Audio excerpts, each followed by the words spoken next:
Fala pessoal, sejam bem-vindos ao podcast do portal Fisiortopedia. Eu sou o Leandro Fukuzawa e serei o host do nosso canal.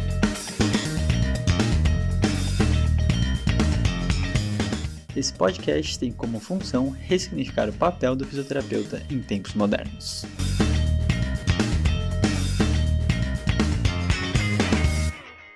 Fala pessoal, sejam todos muito bem-vindos a mais um episódio do podcast do Fisiortopedia.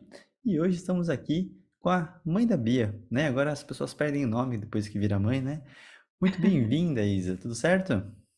Tudo bem, obrigada pelo convite, pessoal. Obrigada pela apresentação. Realmente, agora é mãe da Bia, não é mais Isadora. Foi-se esse tempo já. Muito bom. E queria agradecer, a Isa salvou a gente. A gente estava falando assim, o que a gente vai conversar hoje? E aí a Isadora falou assim, vamos falar do curso da Star que ela está preparando para a gente, né? Então, uma temática altamente relevante que a gente realmente precisa discutir, que são as cirurgias da lombar. A gente sempre fica tentando evitar, mas elas vão chegar uma hora ou outra, né? Então, a gente precisa estar pronto para todo esse processo. E Rafael Crescicalante, tudo bom, Rafa?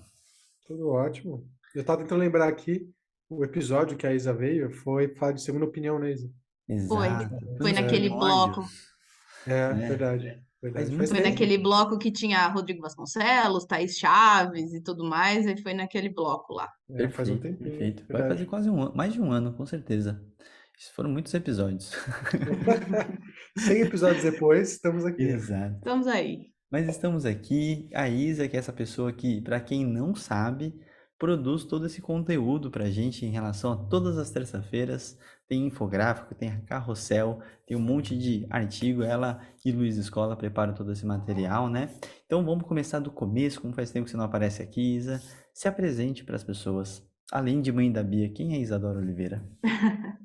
Além de mãe da Bia, eu sou a Isadora, eu sou fisioterapeuta aqui em Campinas, na equipe Cinetics Physio, do Instituto Som Melo, clínica singular de controle da dor também, e eu coordeno um ambulatório de convênios também, que a nossa equipe acaba por prestar algumas consultorias em um hospital aqui da região. Atualmente eu estou em pseudo licença maternidade, mas nem tanto, pero no mútil. E porque eu tive uma bebê, agora ela tem 3 meses, mas continuo produzindo os conteúdos do Fizinho em Ortopedia, cuidando das partes administrativas da clínica e tratando de alguns pacientes no período da tarde, assim, entre uma soneca e outra. Eu sou doutora pelo Hospital Israelita Albert Einstein, onde eu trabalhei também com essa parte de segunda opinião em cirurgias de coluna. Muito bom. Esqueceu de falar que a Isa é a nossa coordenadora do módulo de avaliação da pós-graduação de ortopedia. Então, para quem está na Verdade. turma 4, em breve terá aula comigo e com ela no encontro ao vivo e todas as aulas gravadas que ela já gravou para nós. Muito bom. É Vamos isso começar aí. do começo, né, e falar dessa temática que é altamente relevante mesmo em relação a cirurgias. A cirurgia na dor lombar, como eu falei anteriormente, a gente sabe que é um dos maiores custos, gastos que traz para a saúde, né, de uma forma geral, principalmente para os convênios. Então, todo esse impacto a gente entende também que existe uma grande questão em relação às indicações.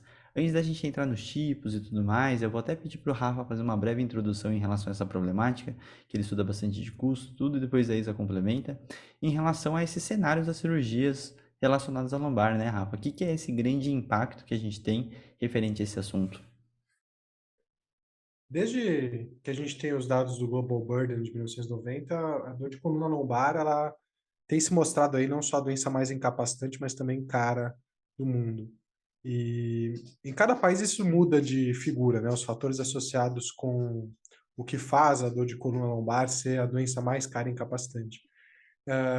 A gente tem muito benchmark com os Estados Unidos e talvez esse não seja o melhor sistema para a gente se apoiar, né? Porque de fato o sistema de saúde americano tem uma dinâmica de funcionamento completamente diferente, né? Com o Medicare sendo como se fosse não é um serviço de saúde pública, né? Ele cobre alguns procedimentos, mas boa parte do serviço de saúde americano é privado, e tem algumas políticas onde, na verdade, hospitais e prestadores podem basicamente cobrar o preço que querem e só informar depois. Então, tem toda uma dinâmica, né, que faz com que a medicina e a saúde nos Estados Unidos seja muito diferente. Mas O pouco que a gente tem de dados no Brasil mostram que a gente tem um problema muito parecido. Então, a dor de coluna aqui também é a doença mais incapacitante do nosso país, em termos de anos vividos com incapacidade. E quando a gente vai estudar custos, a gente tem pouquíssimos trabalhos falando de custos, né? Alguns no SUS, mas também que não levantam muitos dados. Só que a gente tem que lembrar que o nosso sistema de saúde ele tem, de novo, características muito peculiares.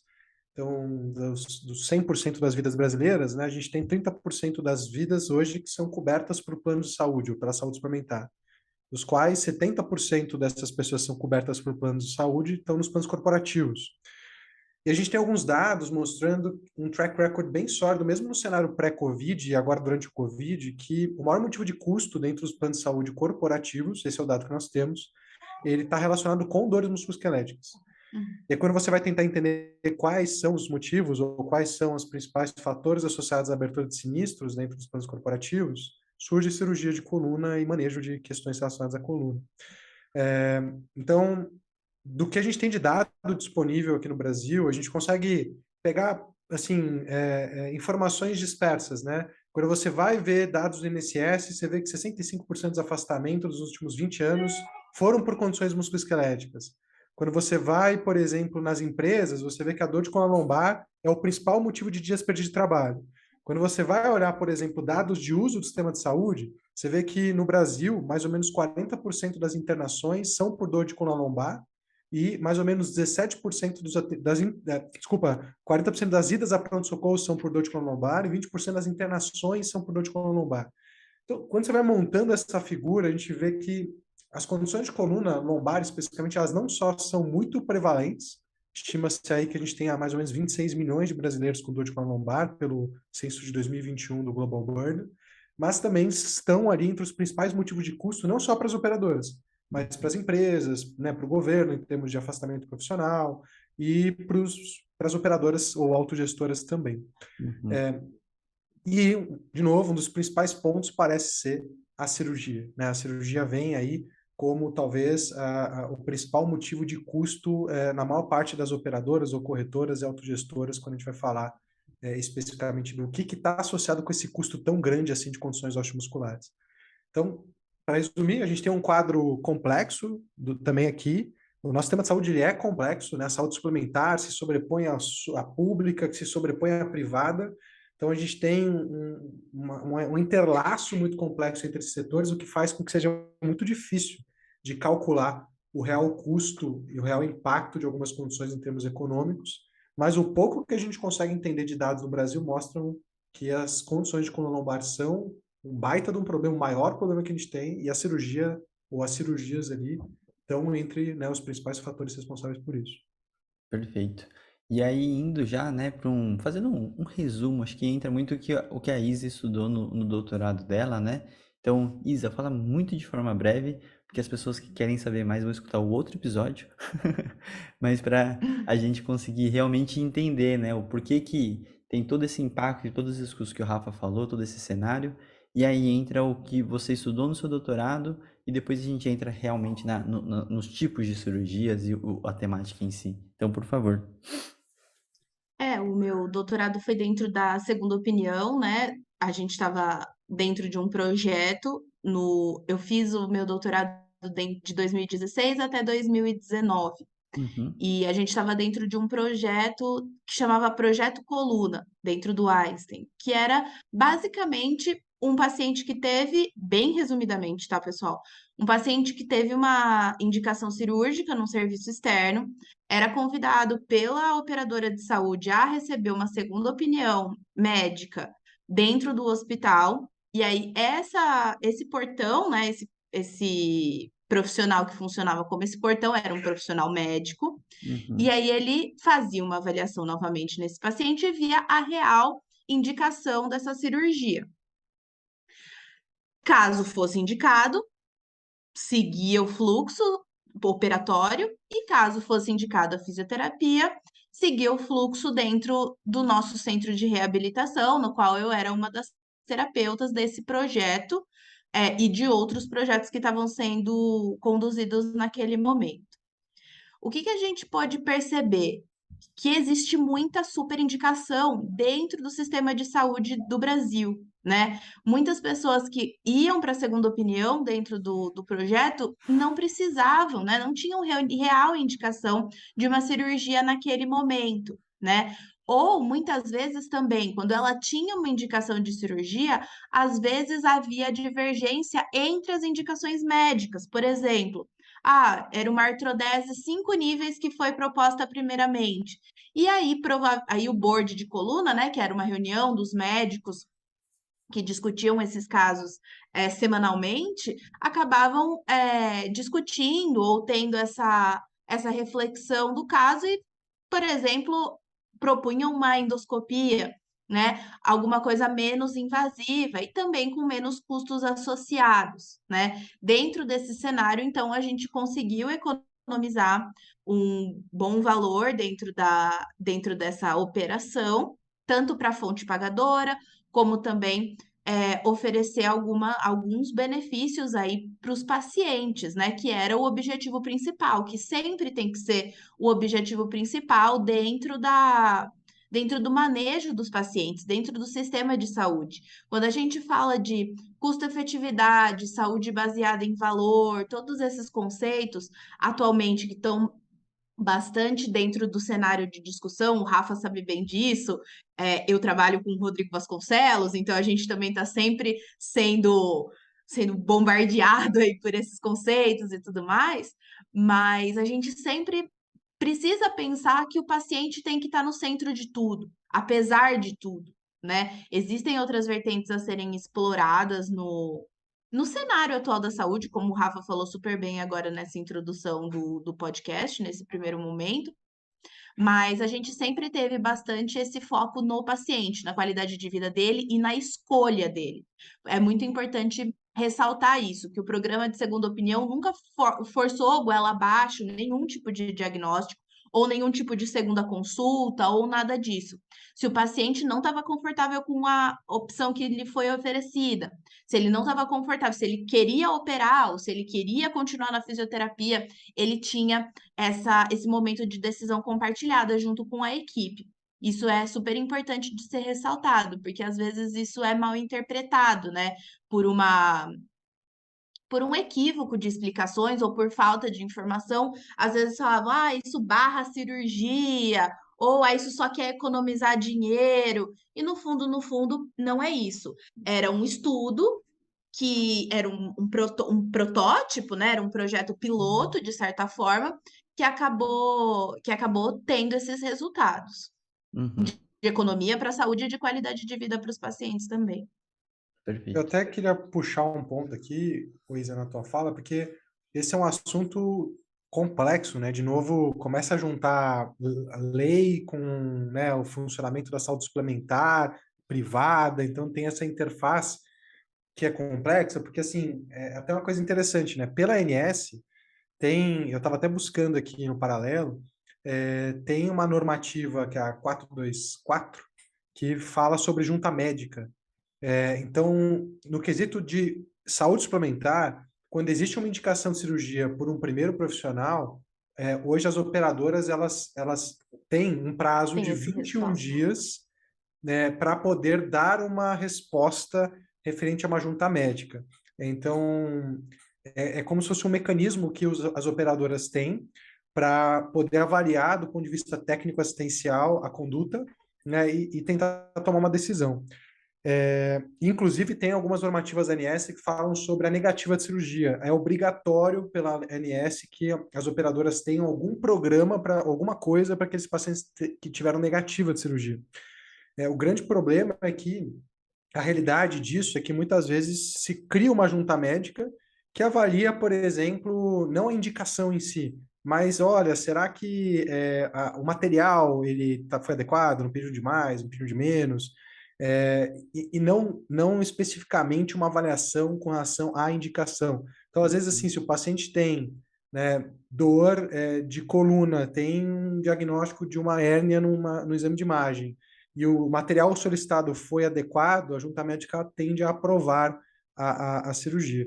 Mas eu quis trazer esse assunto porque olha como isso é complexo, né? Se o paciente for pela saúde suplementar, tem todo um aparato burocrático lá das operadoras, com prazo de 21 dias, aonde a operadora pode dar ou não essa segunda, não é uma segunda opinião, né, é um parecer técnico, mas isso não é segunda opinião, esse é o ponto.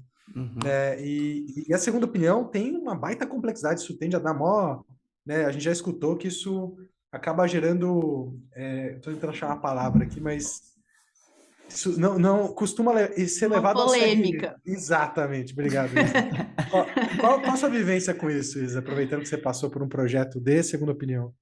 Olha, a gente, como fisioterapeuta, a gente não tá tão imerso nessa guerra assim de egos também e de toda essa burocracia, né? Os médicos acabam sofrendo um pouco mais a respeito disso. Porque realmente, muitas vezes eu me colocava no lugar da primeira opinião, entre aspas, né? E falava, poxa vida, o povo tá falando que eu não sei fazer o que eu sei fazer, né? E isso às vezes dava margem a uma questão profissional, uma questão pessoal, que muitas vezes era questionado, né? O quão superior é esse serviço para ele servir de segunda opinião? E quem vai contestar a opinião deles, né? Uhum. Então, isso eu acho que deu muito, dá ainda, eu acho que muito pano para manga. O Conselho Regional de Medicina intervém bastante nesse tipo de coisa, pela minha vivência lá, eu pude perceber isso também. E eu acredito em outra vertente agora também, ou mantendo mais ou menos a mesma linha, mas em outra ótica, sob outra ótica, da perspectiva do paciente também é muito desafiador. Porque às vezes a gente se deparava com pacientes que os profissionais da primeira, entre aspas, opinião, eram médicos da família, que já tinham operado mães, tias, filhos, que eram pessoas que eram do círculo social e do círculo de confiança de determinadas pessoas, e aí ela era oferecida alguma coisa nesse sentido, ou era contestado, né? E aí essa disputa também pelo paciente se tornava muito acalorada, muito fervorosa, né? Então, e isso é cultural do Brasil. Tem Uhum. diversos, países que fazem a prática da segunda opinião, e isso é uma coisa que vai super tranquilo lá. É de forma respeitosa, tudo acontece de uma forma às claras, e o paciente também entende muito bem o que está acontecendo e não tem problema nenhum quanto a isso. Eu tá? Minha opinião. Às vezes eu acho que aqui o coração fala muito mais alto em assuntos que não era para ser o coração de fato a falar. Uhum. Tipo: "Ah, eu quero que esse médico me opere porque ele operou a minha mãe, e a minha mãe ficou boa", né. Ou alguma coisa assim, tipo: "Ah, eu não quero fazer fisioterapia porque o meu fisioterapeuta, fez um outro serviço lá de tornozelo e eu não fiquei boa. Eu não quero fazer fisioterapia para coluna". Não Uhum. foi no mesmo local, não foi o mesmo fisioterapeuta, não era nem a mesma articulação, e a pessoa constrói essa barreira. E também, só trazendo isso para a coluna, né, a coluna é uma articulação que traz muitos medos para o Uhum. paciente. Ele tem medo de estar perdendo tempo, ele tem medo de cadeira de rodas, ele tem medo de muitas outras coisas, né. Uhum. E isso é cultural também. A gente teve as séries da Lancet, aí depois diversas atualizações dela e outras literaturas aí, corroborando esse fato, né, de como a questão cultural do país, o Rafa falou do sistema de saúde, da saúde suplementar, e também eu gostaria de trazer a ótica do paciente para essa conta, né, para essa parte. Porque muitas vezes o principal agonista dessa cenário todo é o paciente, é ele quem vai decidir, e às vezes ele decide baseado nisso. Uhum. Eu já fiz fisioterapia antes e não deu certo, eu já tive alguém que operou com esse médico e foi ótimo. Ah, eu não vou operar no Einstein, exemplo, ou num outro lugar, porque é longe da minha casa, eu prefiro operar aqui perto, que os meus familiares vão estar comigo, sabe? Então, tem diversas coisas que entram dentro da equação quando a gente fala de segunda opinião, ou quando a gente gente fala de um projeto assim, como esse, Uhum. né? Então, essas coisas também têm que ser levadas em consideração. Ou também, né? Ah, não vou fazer fisioterapia aí porque é longe, porque eu demoro mais tempo para ir chegar até aí do que de fato fazendo os exercícios, né? Uhum. Então, é mais ou menos isso. E a gente tem que, e é uma coisa que é falha em estudos de custos, na maioria das vezes quando a gente vê, é que a gente não contabiliza essas coisas. A gente Uhum. não contabiliza o transporte, a gente não contabiliza as horas despendidas. Nada disso a gente acaba colocando as perdas, né? As horas perdidas de trabalho entre locomoção, alguma coisa assim. E eu acho que isso deveria ser colocado na conta, né? Diversos estudos até colocam, tipo, ah, fez uso de medicação junto, ah, quantas horas perdeu de trabalho, não sei o quê. Mas são outras coisas que a gente não contabiliza. O acompanhante, a gente não Uhum. contabiliza horas de cuidador, né? Acompanhante, tudo isso. Que a pessoa também está se abstendo do trabalho para ficar com um familiar no hospital ou para levar ele para fisioterapia, alguma coisa nesse sentido. Então, tudo isso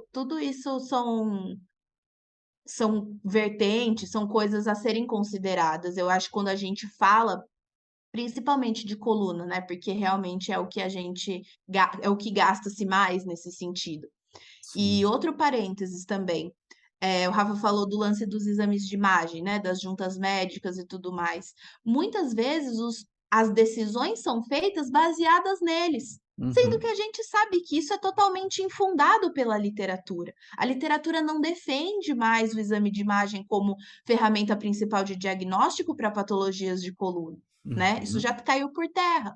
Então, os pacientes têm que ser avaliados presencialmente ou via telereabilitação, sem problema, mas isso, o face a face tem que ocorrer. E Uhum. muitas vezes isso não ocorria, não ocorre, né? Então é importante a gente colocar essas coisas na conta, né? Antes da gente evoluir ou questionar determinado serviço ou determinada ideia, determinada condução de projeto. Perfeito. E só para quem não tem familiaridade, né, quando a gente fala de custo, a gente sempre fala do custo direto das intervenções, que é a parte mais fácil, né, de você se medir, e tem os custos indiretos, que é todo esse contexto. Então, para você fazer uma análise, acaba tendo também suas complexidades, e é muito bacana o que a Isa e o Rafa colocaram muito, e entender que as particularidades de cada região, de cada cultura e sistema, vão alterar total tudo isso que a gente está falando. Então, assim, quando a gente transfere isso de outro país, acaba sendo extrapolado desnecessariamente, mas é o que a gente tem de base, né, de certa forma. Então a gente tem que ter uma cautela muito grande como a gente utiliza esses dados, certo? Mas, de qualquer forma, né, vou dar um pulo e um gancho, porque essa é uma problemática funda que a gente pode ficar horas falando, e porque a gente realmente acaba deparando. Isso, independente de todo esse entendimento que a gente sabe que as cirurgias acontecem, independente da gente achar bem indicado ou não bem indicado, né? E aí eu acho que a gente. Parênteses, né? O podcast de segunda opinião tá aí, gente. A gente já Exato. falou disso. A gente já E falou aí, disso. indo para a temática real, que acho que todo mundo está querendo entender, a gente sabe que as pessoas operam, elas continuam operando e a gente precisa, como fisioterapeuta, estar preparado para saber abordar eles, né? Então a gente também já tem os episódios de flare-up, síndrome da falha cirúrgica, mas a gente tem esse momento inicial da fase aguda pós-operatória que a gente precisa entender o que trabalhar, o paciente da enfermaria, nos primeiros dias, primeiros cuidados. E eu acho que grande parte disso a gente precisa sempre estar conversando, né? Para realmente ele não ser um caso de síndrome da falha cirúrgica. Então, a gente precisa entender esse contexto. Eu vou pedir para a Isa listar as principais cirurgias aí que a gente tem de opção e o que a gente, como fisioterapeuta, também precisa saber desses aspectos dessa cirúrgico em si, né? Então, a gente Uhum. nunca vai operar, a gente não vai ser a pessoa que vai ajudar o médico a decidir qual cirurgia vai acontecer, e muitas vezes o paciente simplesmente vai chegar operado para ti. Então, Isa, lista para a gente quais são esses principais, as principais intervenções invasivas que a gente tem aí, né? Para a gente começar essa conversa, essa segunda parte da conversa. Bom, pensando nas cirurgias de coluna, pessoal, a gente tem que pensar aqui. Existem abordagens cirúrgicas mais invasivas ou menos invasivas, tudo bem? Tudo que envolve o procedimento cirúrgico não deixa de ser invasivo. Mas lá nos primórdios a gente só tinha a artrodese, né? Uhum. Aquela que é um termo, né, utilizado para quando a gente vai fazer a fusão de uma articulação. Coluna vertebral, essa fusão acontece entre duas ou mais vértebras, né? Que a gente chama de artrodeses. 1, 2, 3, 4, 5 níveis, né? A gente vai aumentando o número de, entre aspas, níveis quando a gente fala de quantas fusões foram feitas entre entre uma vértebra e outra, tá? Uhum. A gente ainda tem a indicação para artrodese hoje, mesmo sabendo que ela é o procedimento mais caro e o mais invasivo que a gente tem atualmente, tá? As principais indicações para artrodese atualmente são instabilidades mecânicas, casos de listese, né? Ou de certa forma, escorregamentos das vértebras, e também aqueles tratamentos de escolioses e fixação de fraturas, e também quando a gente trata de dor oncológica, tá? Questão de tumores da coluna. Hoje em dia, claro que as artrodeses também evoluíram, tá? E aí tem os implantes específicos para dar mais estabilidade, esse tipo de coisa. Mas o mais interessante dentro da evolução das artrodeses é que a maioria, tá? Não todas, mas a maioria delas atualmente dispensam a necessidade de uma imobilização externa, ou seja, os Uhum. coletes, tá? Os coletes, ou essa parte, é uma parte muito divergente quando a gente fala de pós-operatório de coluna. Tem cirurgiões que ainda indicam, tem pacientes que ainda usam para segurança e tudo mais. Mas a gente tem que sempre estar atento a isso, tá? Porque muitas vezes esse colete em um pós-operatório, mesmo que seja imediato e principalmente num pós-operatório tardio, pode acabar comprometendo um pouco a musculatura da região que recebeu essa intervenção cirúrgica, tá? Então a gente precisa prestar bastante atenção e discutir bastante com a equipe médica essa parte do uso ou não do colete e orientar bastante o paciente a respeito disso, né? Tempo de uso, quando utilizar, quando não utilizar. Essa discussão precisa ser feita porque cada caso é um caso, certo? E muitas vezes pode ter realmente um motivo para isso, uma complicação ou algum caso de trauma severo, alguma coisa assim que necessite desse dispositivo, tá? Então, quero deixar bem ressaltado essa questão do colete, porque às vezes isso aconteceu recentemente comigo. Tava dando aula de coluna, né? E aí eu falei, ó, gente, às vezes o paciente vai ter feito uma artrodese e atualmente ele vai chegar sem o colete para vocês lá na clínica de fisioterapia, né? E, e você vai estar lidando com uma artrodese da mesma forma, ou seja, com déficit de amplitude de movimento, com uma cirurgia muito mais invasiva na hora que a gente vai pensar em reabilitação das áreas, controle de dor, tudo isso, né? Nos exercícios para reabilitação e também para prevenção de novos episódios. Então, essas coisas a gente precisa sempre estar bem atento. Mas, em linhas gerais, a artrodese, quando a gente fala que o paciente artrodesou um ou mais níveis da coluna, é que a articulação foi fundida, que foi realizada a fusão dessa articulação, tá? Outros casos, né, que aí são bem mais utilizados em casos de hérnias discais, principalmente, são as descompressões, né? Uhum. As descompressões, a gente tem a descompressão por via aberta, descompressão aberta, dissectomia aberta, e também a endoscópica, tá? A endoscópica, atualmente, é uma alternativa ao padrão ouro, que ainda é a dissectomia aberta, tá? Mas ela Uhum. está se tornando muito popular, a endoscopia de coluna, principalmente porque tem uma mínima agressão muscular, o paciente tem um tempo de recuperação encurtado, menor período de internação, né? Quando a gente vai pensar em custos aí, o Uhum. paciente gera menos custos hospitalares para o sistema de saúde quando ele realiza essa dissectomia endoscópica. Mas qual que é o grande lance? Qual que é o problema ou a questão que circunda a dissectomia endoscópica atualmente? A curva de aprendizado, tá? Tem muita gente que está aprendendo atualmente a fazer endoscopia. Então, às vezes umas complicações podem surgir, como recidiva da hérnia, casos de infecção, lesão de dura mater, que é uma das meninges que envolvem ali o sistema nervoso, e também instabilidades, que aí acabam levando esse paciente a uma reoperação e aí uma consequente artrodese, tá? Mas, de maneira geral, a gente tem como dissectomia, né, alternativas de descompressão, o padrão ouro, que é a dissectomia aberta, e o padrão alternativo, que atualmente é a dissectomia endoscópica, tá? O que que acontece nesses momentos? O que que acontece nesses procedimentos? Pequenos fragmentos do disco intervertebral que foram deslocados, né? E estavam responsáveis por algum tipo de sintomatologia proveniente de compressão nervosa, dor ciática, esse tipo de coisa, são removidos, né? Essa técnica é realizada pelo cirurgião com microscópio e, no caso da endoscopia, os endoscópios, né? O que que acontece ali? A retirada do fragmento herniado acaba provocando uma melhora da dor ciática.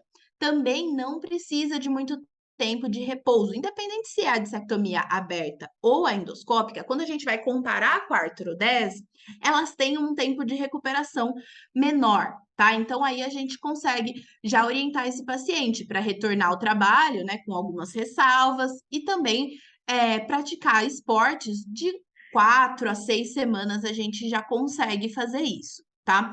Dentro da dissectomia, que é feita pela endoscopia, o corte da pele é bem menor, tá? Então é legal de vocês saberem também, quando vocês forem olhar um paciente, fazer a inspeção na avaliação, mesmo que ele não lembre ou que ele não saiba qual foi o procedimento cirúrgico que foi feito, o tamanho do corte pode direcionar vocês. A artrodese vai ter uma incisão um pouco maior.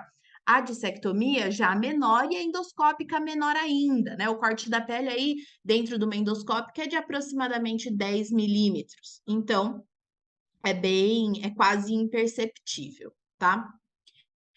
Falamos dessas descompressões e da artrodese, né? Artrodese principalmente para questões maiores, para traumas, para fraturas, para instabilidades grandes. Dissectomias, a gente pensa muito mais em questões de hérnias de disco, né? Ou fragmentos ali que podem estar causando alguma compressão nervosa.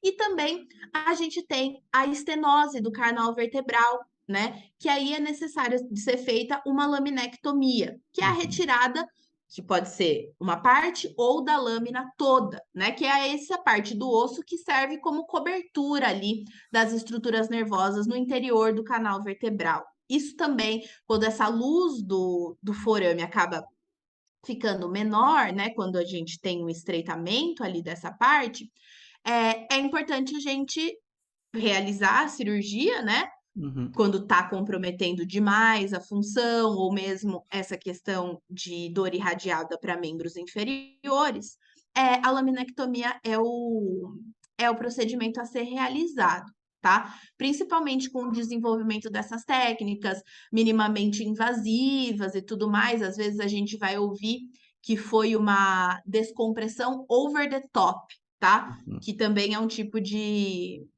laminectomia aí para tratar a estenose do canal vertebral. Isso pode acontecer, pessoal, a gente está falando mais de lombar aqui, mas isso pode acontecer, esses tipos de cirurgia podem acontecer em qualquer parte da coluna, tá? Cervical, torácica ou a coluna lombar. E aí tem Uhum. as vias também, que a gente não precisa entrar muito nesse mérito, mas existe a via anterior e a via posterior de acesso dessas cirurgias. Mas a gente não precisa entrar muito nessas Guarda um pouquinho, questões. porque senão não tem o que falar no curso, Isa. É. Ai, gente, me empolguei. Não Mas tem o curso vai ter problema. mais coisa. É, Mas são essas quatro Não, mas principais perfeito, aí. Isa. Eu acho que uma das coisas super importantes, né, a cirurgia de coluna, ela é diferente de diversas outras articulações. Obviamente, você sempre tem que ter um contato com o médico e você sempre tem um cuidado inicial muito importante, mas acaba, né, a gente pensar quais são esses principais cuidados e orientações que a gente precisa fazer com o nosso paciente nessa fase aguda, né? E entender assim o que que pode ter prejudicado ou não, o que que eu preciso conversar com esse médico. Então, acho que são informações mais importantes para o fisioterapeuta se sentir orientado. Para ele falar assim, nossa, tem um cara que tem uma cicatriz aqui na coluna, né? O que que eu faço? O que que eu deixo de fazer? né, além do óbvio que precisa ser dito, né, a gente precisa ganhar mobilidade na artrodese. Isso é uma coisa importante porque tem gente que pergunta. Mas o que precisa, né, de orientação para esses nossos pacientes? O que a gente pode falar para os nossos fisioterapeutas para confortá-los ao abordar alguém? A maioria das pessoas sente medo quando vem um pós-operatório de coluna Uhum. na clínica, né? Mas não precisa ter. A gente precisa ter algumas ressalvas, principalmente quanto a procedimento cirúrgico, principalmente em artrodeses, né? A gente fundiu ali, teve a fusão entre níveis vertebrais. Então, não espere que esse paciente vai ter uma mobilidade grande, né? Não espere que isso vai ser livre de algum tipo de desconforto para ele em grande momento. Tem pacientes que têm um pós-cirúrgico de 12, 15 meses e ainda falam que não são 100% quanto à mobilidade. E isso é ok, tá? Isso é esperado. Não pensem que vocês vão reverter totalmente esse quadro ou restaurar uma amplitude de movimento total quando a gente fala de artrodese. Outra coisa importante, muitas pessoas têm muito medo de começar exercício com paciente pós-operatório de coluna. Os exercícios têm que começar e tem que começar no pós-operatório imediato. Ah, eu vou colocar esse paciente para correr na esteira nos primeiros dias? Claro que não, né? E é uma coisa muito importante, é um passo anterior que a gente tem que dar, principalmente quanto ao plano terapêutico. A gente tem que avaliar esse paciente quanto a déficit neurológico que pode surgir num pós-operatório, né? Pé caído, é transitório, na maioria das vezes é transitório e é responsabilidade do fisioterapeuta manejar esse quadro. Ou com AFOS, né, com órteses num primeiro momento, com hidroterapia num segundo momento após a cicatrização da incisão cirúrgica. Tudo isso. Então é importante a gente avaliar bastante risco neurológico. Isso o cirurgião vai te ajudar muito, porque ele vai falar: olha, durante o procedimento cirúrgico teve uma complicação, esse paciente precisou de mais sangue, ou eu acho que pelo exame de imagem de controle pós-operatório, a gente pode estar inferindo que está tocando numa raiz nervosa nesse momento ainda, a gente vai ver como isso evolui, alguma coisa nesse sentido, tá? Ou mesmo quando ele foi fazer a descompressão e foi fazer o shaving ali, foi fazer a remoção de um fragmento que realmente está mal posicionado ou está posicionado em um local que acaba gerando algum tipo de sintoma, ou algum tipo de radiação para membro inferior, às vezes na hora de fazer essa remoção do fragmento, mais coisas acabam sendo removidas, tá? Isso não é incomum e acontece. Então, parestesia local num pós-operatório imediato, o pé caído, não precisa se preocupar ou não precisa desesperar. Você tem que se preocupar porque isso tem que fazer parte do seu plano de tratamento, tá? Tem que ter algum objetivo direcionado para aquilo. Mas não precisa se preocupar, tá? Muitas vezes a gente faz uso de eletroestimulação neuromuscular, caso não tenha tido um déficit neurológico severo, né? A gente consegue estimular isso, de certa forma, num pós-operatório imediato. Outra coisa importante que a gente tem que levar em consideração, ativação de musculatura profunda nesse começo. Transverso do abdômen, na parte da cervical também, musculatura periescapular. Tudo isso é importante da gente já ir passando para esse paciente, para ele sentindo cada vez mais confiança e também a gente conseguir evoluindo com ele. Faz muita diferença se vocês tiverem na clínica de vocês ou na unidade de vocês, unidades de biofeedback, né? Para esses casos, isso pode ajudar e muito, né, nesse pós-operatório imediato. E outra coisa importante é controle da dor, tá? E isso é uma coisa que eu falo da minha prática clínica. Tem cirurgias que muitas vezes foram perfeitas, minimamente invasivas, sem complicação nenhuma, e o paciente acaba sentindo uma dor excruciante no pós-operatório. E tem pacientes artrodesados de 3 níveis, pós-trauma, alguma coisa assim, que chegam lá pra gente tranquilaços, tipo, vamos tacar pau nessa reabilitação. Então, essa avaliação da dor também é importante da gente fazer, assim como aspectos psicossociais. Operar a coluna traz muita bagagem. É um paciente que já tem muita bagagem, tá? Ou pelo momento que pelo qual ele teve que ser operado, ou pelo susto, né? Que tem aquela pessoa que, ai meu Deus, no caso de síndrome de Caldequina, por exemplo, que é uma coisa rápida, né? Poxa, acordei, tava bem, aí a minha perna começou a ficar pior, aí eu parei de fazer xixi, aí eu operei. Isso mexe com a pessoa, isso mexe com a família, né? E a gente ainda tem aquele ótimo incentivo, né, dos filmes, das novelas e tudo, que as pessoas às vezes, ai, operou a coluna, ficou na cadeira de rodas, ai, não sei o quê. Então, é importante a gente ir educando esse paciente, avaliando certinho para ir desconstruindo esses mitos também, né? A maioria das cirurgias de coluna, pessoal, são bem-sucedidas. E quando a gente faz o nosso papel como fisioterapeuta, isso vai super tranquilo também, né? Eu sempre falo isso. E é uma coisa que eu trouxe muito como bagagem da minha experiência lá no doutorado dentro do hospital. Quando a gente fala de cirurgia de coluna, a indicação é a chave. O momento da indicação é a chave. Por quê? Um dos critérios para indicar a cirurgia é a falha do conservador. Mas o que é a falha do conservador? Isso ainda é muito subjetivo, né? Claro, progressão de déficit neurológico, compressão severa em exames de imagem, síndrome de Caldequina, dor intensa, né? Dor intensa e persistente. Tudo isso é muito fácil. Agora, quando a gente fala, um critério de indicação cirúrgica é a falha do conservador de 6 a 8 semanas. Qual é esse conservador, né? Então, o timing é muito importante. A gente tem que confiar muito na equipe médica. Eu tenho muita sorte de trabalhar com médicos que realmente têm esse timing bom para indicação, mas às vezes isso não é a sua realidade aí, pessoa que está ouvindo, né? Às vezes você pega um paciente que foi operado e que não precisaria. Ah, mas ele não precisava ter operado. Tudo bem, vira a página, ele já operou. Eu sempre Uhum. brinco com isso. Eu sempre falo isso para os meus alunos ou para alguém que venha me questionar isso. Ele, mas esse paciente não precisava ter operado. Eu falo, tá bom, não precisava, mas operou, então agora a bola tá na sua quadra. Vai fazer o seu, Sim, né? Porque também não dá pra gente ficar chorando no leite derramado. Ai, não precisava.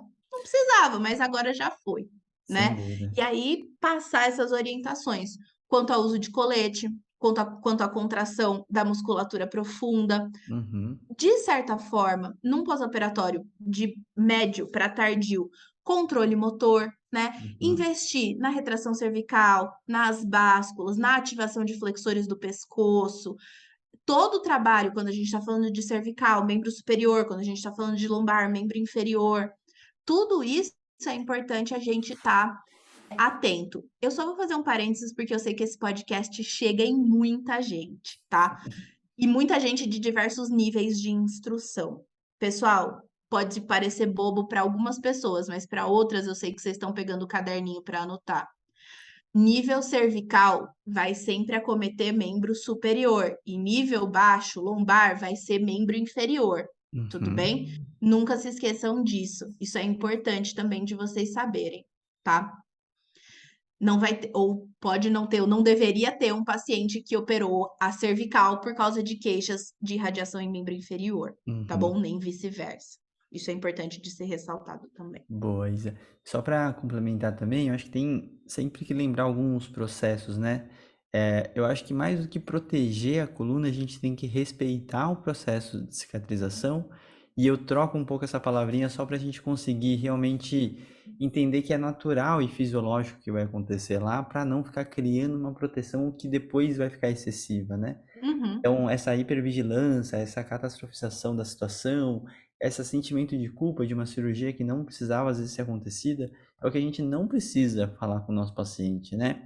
E eu vejo isso exato. muito comum, porque acaba crucificando o médico, o paciente tá lá de vítima na situação, e aquilo pode realmente fazer até um mau prognóstico dentro disso, né? Uhum, Onde ele vai levando esse sentimento de culpa. Então, essa conversa que você tem que ter em relação ao pós-operatório é o como a Isa falou, é daqui para frente, né? entender particularidades de antes, você pode coletar, traz, filtra e usa o que importa para agora, né? Então, isso são situações super importantes que a gente precisa sempre relevar. E também, como a Isa falou, as abordagens, elas têm algumas são muito diretas, né, na região, e lembrar que o corpo como um todo, ele precisa se movimentar, né? Membro superior, membro inferior, tem várias outras articulações que podem e devem ser estimuladas, que não vai agredir nada na região, né? Então, lembrar do Exato. efeito analgésico de forma indireta também é muito válido, né, Isa? Então, só um resuminho do que você falou e colocando algumas nuances aí. E outra coisa também, isso é uma coisa que eu vejo e que eu sempre falo que é o oposto quando a gente pega um paciente, uma família, que é um pós-operatório de coluna. Uhum. Quando a gente pega um paciente, por exemplo, operado do joelho, o que mais essas pessoas e os cuidadores e os familiares querem é: "Ai, como que esse cara vai andar? Quando que ele vai poder levantar?". Eles querem pular etapas. Muitas vezes esses pacientes, eles querem ser rápidos e: "Ai, o que que eu posso fazer para acelerar e tudo mais". Quando a gente pensa em coluna, o paciente chega numa redoma de vidro. "Ai, mas ele já vai levantar? Ai, mas ele já pode tomar banho sozinho? Ah, não, ele não pode ir nessa bicicleta". Bicicleta horizontal, pessoal, só vai estar fazendo ali o movimento de pedal ou até mesmo o Uhum. cicloergômetro. Sim. Muitas vezes esse paciente chega numa redoma de vidro e às vezes em casa mesmo, os cuidados em casa, esse paciente fica deitado o dia todo ou fica sentado no sofá na mesma posição o dia todo, e isso pode vir também a prejudicar esse pós-operatório, né. Então essa é uma outra orientação bem legal para dar para esses pacientes e para essa família de pós-operatório de coluna. Ele pode fazer as coisas com ressalvas, com certeza, mas ficar sentado o dia inteiro ou ficar na cama o dia todo, tomar banho totalmente com ajuda, num pós-operatório de médio para tardio, isso já não é necessário, Uhum. né. Caminhar, claro, ele vai utilizar dispositivos auxiliares num pós-operatório imediato. Se for uma endoscópica, às vezes ele nem precisa, né, ele já sai andando do hospital. Então, Uhum. também é legal, assim, é importante ressaltar que o paciente, às vezes, quer pular etapas, mas o paciente num pós-operatório de coluna, ele quer segurar as etapas. E é Sim. seu papel também ter a confiança de que ele pode fazer as coisas, né, orientar atividades de vida diária para ele. Eu queria até complementar a tua fala, Isa, acho perfeito. Eu ia falar, né, antes, mas acho que a tua fala agora me deu mais munição até para falar o que eu ia falar. Lembrando que uma das condições de dor crônica que nós temos é a condição de dor crônica secundária pós-operatória, Uhum. pós-cirúrgica, né, e pós-traumática, por assim dizer. E os fatores psicossociais que podem vir no pós-operatório, tem vários fatores de risco pré-operatórios para evolução por uma síndrome de falha cirúrgica, né, ou por uma dor crônica pós-operatória. Mas fatores mal endereçados relacionados a medo, evitação, por exemplo, são fatores que a gente precisa abordar, né? Uhum. Então, além do nosso papel de olhar para a inibição artrogênica que vai acontecer com a musculatura, para o ganho de força, mobilidade, a gente tem que lembrar que movimento é mais do que o sistema musculoesquelético, né? A gente tem Uhum. que olhar para os fatores Com comportamentais, certeza. cognitivos, emocionais, e que indiretamente a gente está trabalhando esses fatores quando a gente está botando os pacientes para se movimentar, a gente está fazendo ele se sentir confiante de voltar a fazer movimento, mas é importante lembrar que a gente pode potencializar esse outro lado também, né, se a gente começar a identificar que o nosso paciente tem muitos fatores exacerbados psicossociais. Com Perfeito. certeza. E até é interessante porque se a gente pegar as duas falas, né, eu acho que ele tira um pouco daquele compromisso que eu acho que o fisioterapeuta sempre faz de forma desnecessária, que é preencher a sessão. Então você não precisa ficar preenchendo sessão com exercícios a todo momento. E o que o Rafa falou leva a um fator muito importante onde você tem calma para poder conversar, segue as orientações, entende mais a rotina dele, para ele realmente entender como que ele está se adaptando, né? Então, tudo isso é altamente importante e relevante e a gente tem uma... É muito confortável, muito tranquilo as primeiras sessões, né? Não é uma sessão muito dinâmica, não é uma sessão que, tipo, vai ter grandes Uhum. exercícios, é óbvio que não vai ter, né? Então, por isso você tem toda uma calma e você passar essa calma para o paciente acaba sendo uma grande influência para ele entender que está tudo bem. Porque senão é a tua ansiedade de evoluir algumas coisas. Respeita esse Uhum. processo inflamatório, não tenta ficar agilizando nada, acho que não é para ser precoce, e com isso o resultado com certeza acaba sendo muito mais interessante, né? Então, assim como o Ney fala, para essa fase também sempre fala, a gente ser o guardião do prognóstico natural do processo inflamatório vai valer também, porque se a gente não atrapalhar, já ajuda muito e conseguir abaixar todas essas bandeiras psicossociais que o Rafa também enfatizou, né? Que tem muito a ver com o prognóstico desses pacientes. Então, é um cenário de intervenção, sem grandes novidades, vamos pensar assim, né, Isa? Mas com grande racional do que se fazer. Então, é sempre muito importante a gente conseguir ponderar bem, porque é uma reabilitação tranquila de início, sem grandes intervenções do fisioterapeuta, pode ser levado de uma forma muito tranquila e pensando em toda a funcionalidade dele, né, Isa? Nas primeiras sessões, você falou super bem, são coisas básicas, são muito básicas, mas o nosso grande papel é tirar dúvidas, Uhum, né? É deixar esse paciente seguro do que ele pode ou não fazer e do que ele deve ou não fazer. Também orientar coisas para ele fazer em casa, por mais que ele vá na fisioterapia todo dia, tá? Por mais que ele faça tudo isso todo dia, a gente vai correr atrás, a gente vai fazer tudo isso, né? Para deixar ele complementar tudo no domicílio e ficando cada vez mais confiante mesmo. uhum, perfeito, Isa. Ó, Isa, a gente está no momento final e a gente tem um quadro novo aqui. A gente vai te pegar de surpresa. Não sei se você escutou no podcast anterior. O quadro ele é o seguinte, a gente já tá chamando de 3x3. Agora eu queria que você pegasse tudo que a gente falou, falasse os 3 principais tópicos que a gente tem para pegar desse assunto, né? Os principais e mais importantes, os 3 coisas que não se deve mais fazer nesse assunto, certo? E 3 coisas que a gente precisa descobrir nesse assunto ainda. Então essa é a nossa pegadinha. Meu poder de síntese é péssimo, mas eu vou tentar.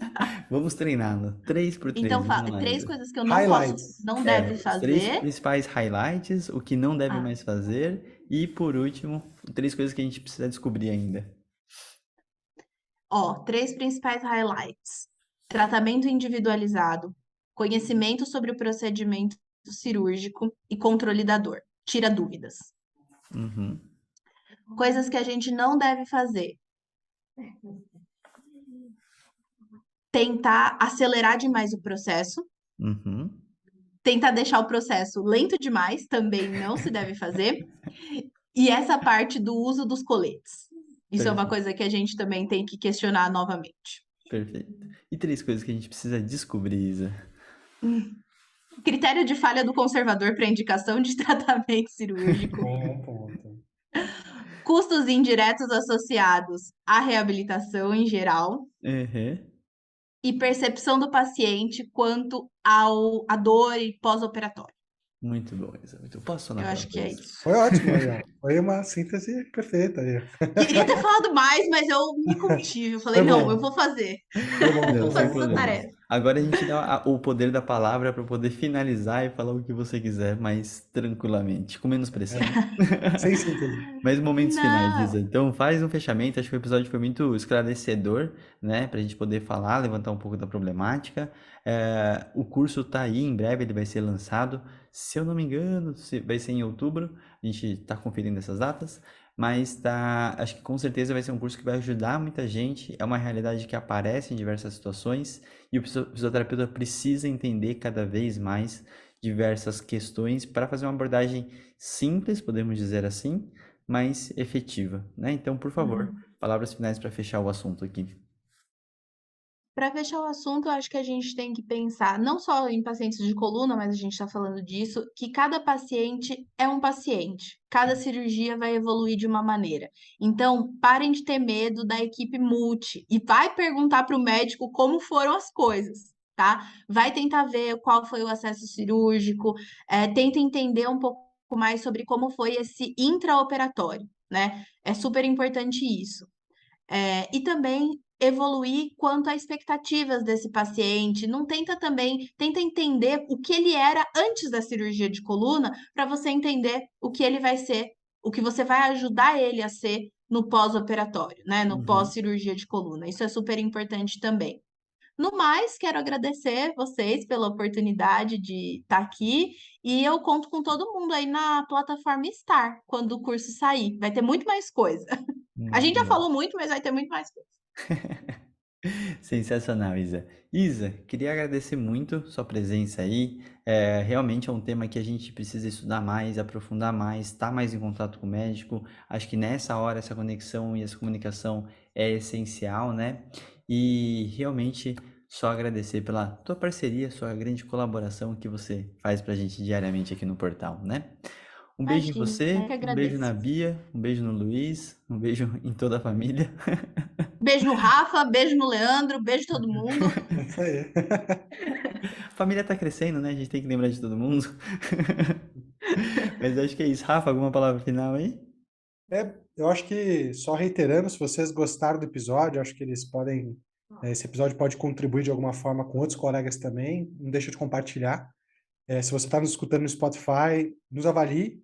Isso ajuda o Uhum. algoritmo a nos entregar para mais colegas e para mais gente. E se você está escutando no YouTube, não deixa de seguir o canal e também curtir esse vídeo. A gente tenta fazer o nosso papel aqui, mas quanto mais vocês interagirem, compartilharem, interagirem, né, curtindo ou avaliando a gente, mais esse conteúdo vai ser entregue para mais colegas. Então, vocês também podem fazer a parte de vocês, ajudando a gente a chegar mais longe. Muito bom. Lembrando, turma 4 de Ortopedia e Traumato já começou e dia 27 a gente vai ter o primeiro encontro ao vivo da especialização em dor, então ainda dá tempo de se inscrever. Então corram, estejam com a gente para ter aula com a maravilhosa Isadora Oliveira e toda a nossa equipe. E até o próximo episódio. Um grande abraço, valeu!